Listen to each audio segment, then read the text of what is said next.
Assalamualaikum warahmatullahi wabarakatuh. Perkenalkan, nama saya Muhammad Rizky dari kelas KPI 3C.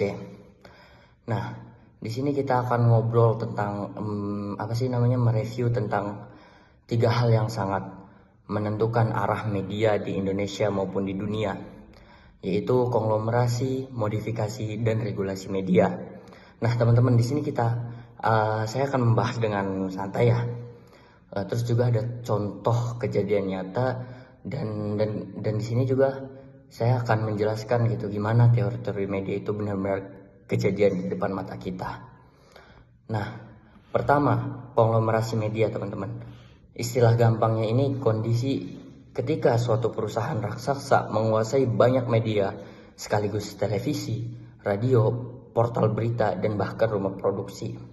Nah, di Indonesia kita punya contoh nyata gitu teman-teman. Misalnya grup besar seperti MNC Group yang punya RCTI, iNews, Okezone, nah Entek dengan SCTV, Mozi Video, dan Viva Group dengan TV One dan Antv. Nah, jadi apa artinya teman-teman? Informasi yang kita konsumsi bisa berasal dari sumber yang sama, walaupun tampilannya seperti dari media yang berbeda. Nah, terus hubungannya gitu dengan realitas sekarang yaitu kita kembali gitu ke zaman ke momen pemilu. Nah, ada media yang cenderung lebih sering menayangkan tokoh tertentu, memframe isu tertentu, atau memberi panggung lebih besar pada kelompok tertentu, teman-teman. Nah, ini bukan kebetulan, ini efek konglomerasi media mengiring opini secara halus karena ada kepentingan pemilik modal di baliknya. Nah, dalam teori media, ini sejalan dengan pandangan politik media yang menyebut bahwa media tidak netral. Ia dikendalikan oleh kepentingan pemilik modal atau borjuis, dan kita bisa lihat itu bukan cuma teori, tapi ini nyata, teman-teman. Nah, terus yang kedua, yaitu modifikasi. Ini adalah proses gitu, teman. Ketika suatu yang awal bukan barang dagangan berubah jadi komoditas yang bisa dijual, termasuk konten, audiens, bahkan privasi kita, teman-teman. Nah, contoh paling dekatnya yaitu TikTok, Instagram, atau YouTube. Konten sedih, konflik, prank, drama keluarga, semuanya bukan hanya sekedar hiburan, teman-teman. Itu bahkan kehidupan. Maksudnya itu kayak bukan sekedar hiburan, itu komoditas yang mendatangkan view, iklan, dan uang. Nah, bahkan gitu teman-teman, di kehidupan pribadi selebgram atau influencer berubah menjadi produk yang dijual untuk engagement. Contoh aktualnya nih teman-teman, maraknya drama seleb dan infotainment di digital, dari skandal artis sampai konflik keluarga yang diciptakan gitu teman-teman demi trending. Atau yang lebih serius, algoritma media, teman-teman, mengubah perhatian kita menjadi barang jual. Semakin lama kita scroll, semakin besar keuntungan platform.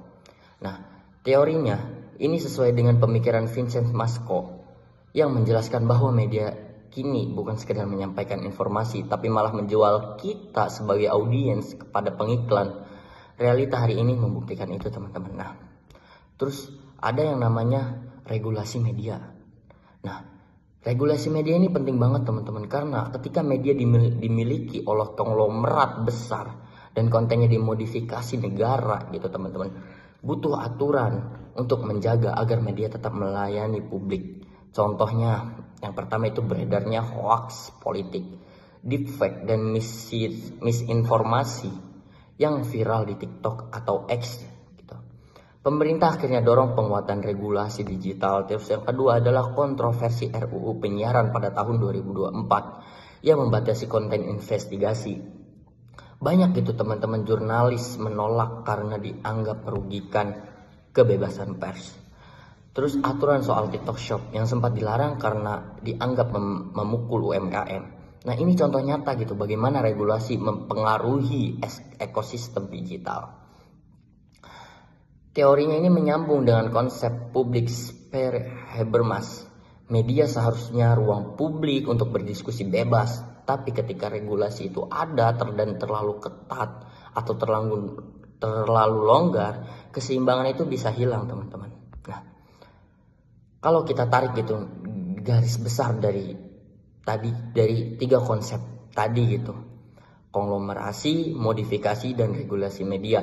Nah, konglomerasi itu bikin media mudah diarah oleh kepentingan pemilik. Kalau modifikasi, bikin konten lebih mengejar viral bukan kebenaran. Nah, sedangkan regulasi itu mencoba menyeimbangkan, tapi sering terjadi antara kepentingan pasar, kepentingan politik, bahkan kepentingan publik, teman-teman. Di atas kertas media yang harus jadi pilar demokrasi, tapi dalam kenyataannya media sering jadi arena tarik-menarik antara borjuis ataupun pemodal, algoritma, dan kekuasaan, teman-teman. Nah, teori media yang dulu kita pelajari di kelas ternyata bukan sekedar teori. Dia hidup, bekerja, dan membentuk cara kita melihat dunia hari ini. Nah, jadi pembahasan itu membahas tentang konglomerasi, modifikasi, dan regulasi media. Nah, gimana nih menurut teman-teman? Apakah media hari ini masih cenderung untuk publik yang sehat, ataukah emang ada kepentingan lain di balik itu? Nah, sekian, terima kasih, sampai ketemu lagi di tugas selanjutnya. Wassalamualaikum warahmatullahi wabarakatuh.